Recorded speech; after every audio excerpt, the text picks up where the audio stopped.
Beda banget nih kelakuan majikan yang bernama Roslina Fang alias Rosa dan asisten rumah tangganya yang bernama Merlin. Mereka menyiksa ART lain di rumah itu bernama Intan yang berasal dari Sumba Barat, NTT. Intan tuh dianiaya oleh Rosa dan Merlin sampai babak belur. Puncaknya Roslina tuh nyuruh Intan buat makan kotoran anjing. Penyiksaan terhadap Intan tuh dilakukan mulai dari tanggal 20 sampai 22 Juni 2025. Gara-garanya Intan tuh lupa menutup kandang anjing milik majikannya. Karena pintu kandang yang nggak ditutup, anjing itu keluar dan menyerang Intan.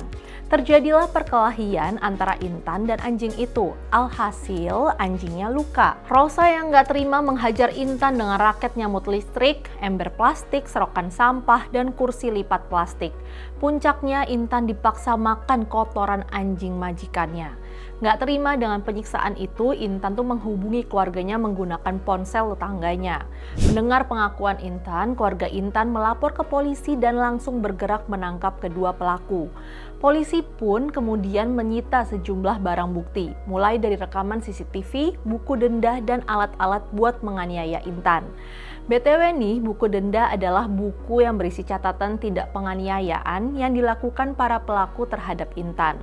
Buku ini dibuat oleh Rosa. Misal nih, kalau Intan telat bangun atau salah ngiris bahan makanan, gajinya tuh dipotong dan kesalahannya ditulis di buku denda.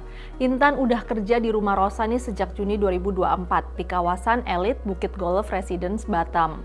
Lebih mirisnya lagi, Rosa tuh juga nggak membayar gaji Intan selama setahun sebesar 1,8 juta per bulan. Total gaji Intan yang nggak dibayarnya mencapai 21,6 juta rupiah. Selain penyiksaan gara-gara lupa menutup pintu kandang anjing, sebelumnya Intan ini juga kerap mendapatkan perlakuan nggak manusiawi. Misalnya Intan tuh pernah disuruh minum air septic tank. Selama bekerja, Intan tuh juga dilarang keluar rumah dan pegang HP-nya sendiri. Pelaku dijerat Undang-Undang KDRT pasal 44 ayat 2 dengan ancaman 10 tahun penjara dan denda 30 juta rupiah. Kasus ini mencerminkan pola kekerasan struktural terhadap ART yang telah terjadi selama puluhan tahun. Menurut Jaringan Nasional Advokasi Pekerja Rumah Tangga atau JALA PRT per 2015 sampai 2023, lebih dari 2.600 kasus kekerasan terhadap ART. Mulai dari kekerasan fisik, psikis, pelecehan seksual, hingga perbudakan modern.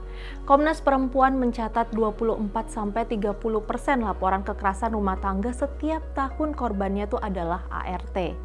Data Kementerian Ketenagakerjaan menunjukkan 4,2 juta ART itu bekerja secara informal di Indonesia. Hampir semuanya nggak ada kontrak kerja, perlindungan hukum formal, apalagi jaminan sosial. Kenapa? Karena memang nggak ada ketentuan yang mengatur itu.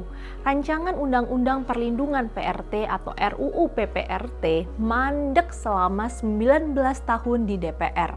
Sampai saat ini nggak kunjung disahkan. Tanpa legalitas status kerja, para ART ini nggak bisa menuntut hak upah, jaminan kerja, atau perlindungan jika disiksa. Aparat penegak hukum juga sering menganggap kekerasan terhadap ART ini sebagai urusan domestik. Kasus Intan menunjukkan penting segera dibuat undang-undang yang melindungi ART. Jika tidak ada ketentuan hukum, kita akan terus mendengar adanya penyiksaan kepada ART. Yuk DPR, hentikan penderitaan para ART. Sahkan Undang-Undang Perlindungan ART.